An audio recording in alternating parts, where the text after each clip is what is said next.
We got some New Orleans blues up for you today. Dr. John, Iko, Iko. Let's take a listen.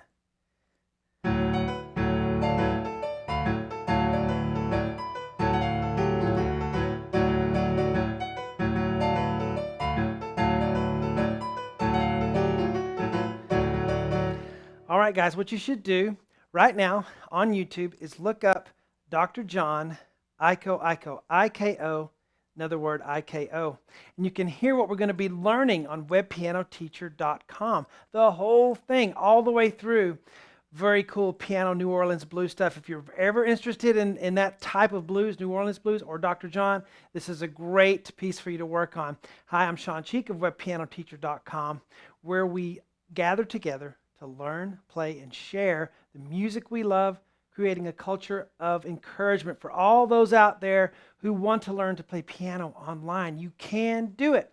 If you pick the right lessons and you know how to practice, that's what I'm here for. Guys, this is not a beginner lesson, so if you want to quit piano, try this one when you're a beginner. You need to be an advanced player. It's even more towards the expert level for this type of thing.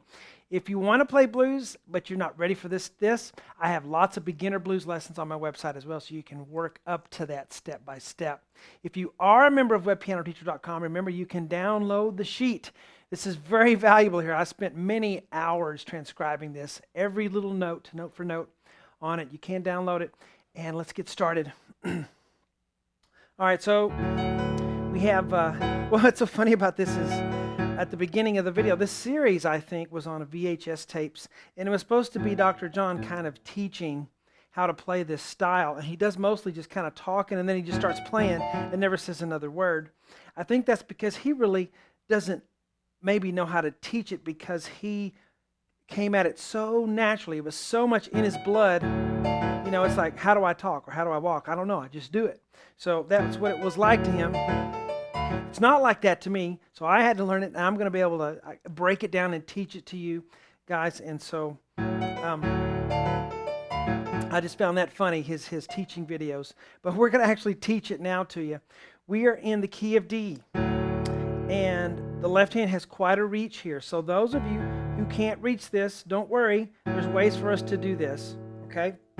D, A, F sharp. If you can reach that all together, just try that right now. Here's middle C. Next C down, here's the D we want. Two finger on A, thumb on F sharp. Can you reach that? Try that. If you can't, don't hurt your hand and injure yourself trying to reach it, okay? I have a very flexible hand and kind of on the larger side, so I can reach that. Not much trouble. If you can't reach that, what you can do is just play. You can roll it like this. You can play the top part. Maybe you can play the D on the first one, and for the rest of the measure, play the top one.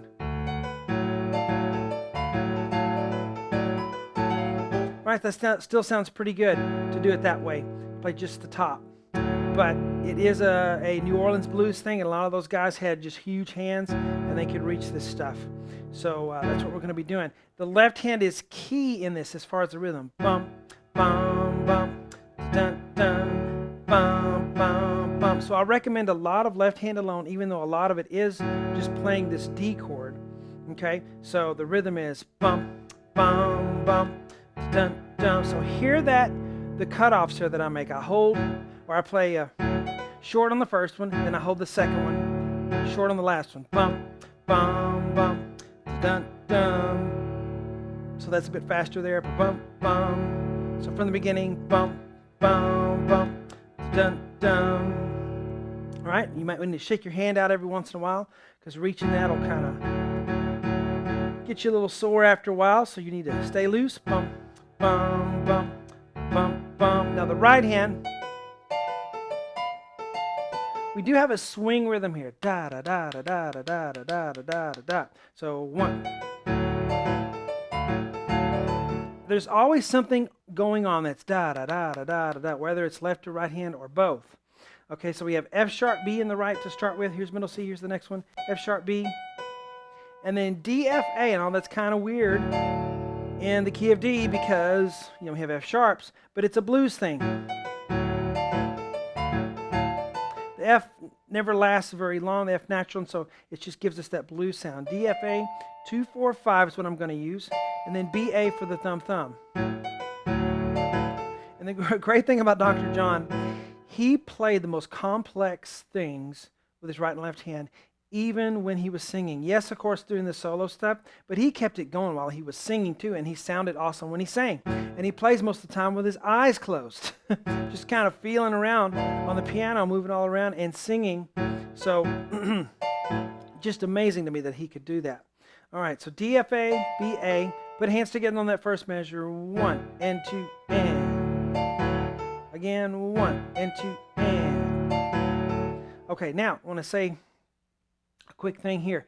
Even though you are a advanced pianist, maybe expert level getting there, you still need to practice the same way all the rest of us do. Don't think just because you're at this higher level that you can get away without having to practice things that are difficult in the right way.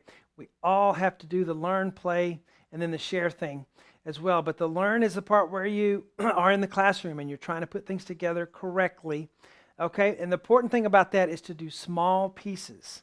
Okay, you can't learn the whole thing at once. I'm not even doing that. I'm trying to get this ready so I can play it and record it, but I need to work on it. And I do not play the whole thing through. I work on small sections. Okay, so work on this first measure, get it down, and once you have it, work on the second measure, get it down, and then tie them together. And that maybe is one day of practice, just 2 measures. But listen, at the end of the day, you can say, well, I can play a couple of measures, okay, then stinking at the whole thing, okay?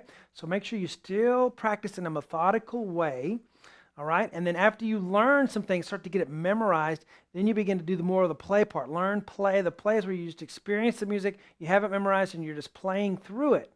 Okay, so once you get to that stage, then you can begin to play more. But those things are something we all have to do, no matter how beginner or how advanced you are. Back to the board. First measure is, now if you miss the style of this, you're going to miss the whole thing. If you go, oh, we need a 1, da, da, da, da, da. So da, da, da. All right, so 1. Again, 1. All right, next measure. Just want to keep going, so fun. All right, so D with your 2 finger. Now notice all this is sort of in the same space. I'm not moving around the right hand. That's a good thing about it. Then F, B up here. And apparently this is kind of Bo Diddley style and New Orleans mixed, based on what Dr. John said at the beginning of the video, so that's kind of cool. F and A with 4 and 5, then a D with your 2, B, A, 1 and 5, and then an A. So bump. Don't move on till you can do that. Make sure you can play the left hand. Da-da-dum. Hands together. 1. Again. Again. See, repetition. Repetition. Play hands together repetitively. 3 times is a good number, I think. Now, I have measure 1 and measure 2 together. Now, what do? I put it together. Okay, here we go. Ready, go. 1. Do it again. 1. 3rd time. There I go. Okay. So I have the first 2 measures. Now, there's a lot more measures. But listen, doesn't it make sense? If you can play the first 2 measures and you get that down in time, you'll be able to play the whole thing, as long as the rest of it isn't much harder than this first 2 measures, and it's not. It's basically, move around a little bit, but if you can play the first 2 measures, you can play the whole thing. So if you have that methodical practice, learn, play, and sharing. Sharing is the part where you share it with something else. So share it with something else, with someone else, where you play it for someone else, where you teach someone else, where you just get it out there so you're not all alone with it. All right, doesn't it make sense you can play the rest of the piece if you can play the first 2 measures? Yes, it does, and you can do it. Guys, the rest of the lessons for this, they are extensive, are on my website, webpianoteacher.com. See you there.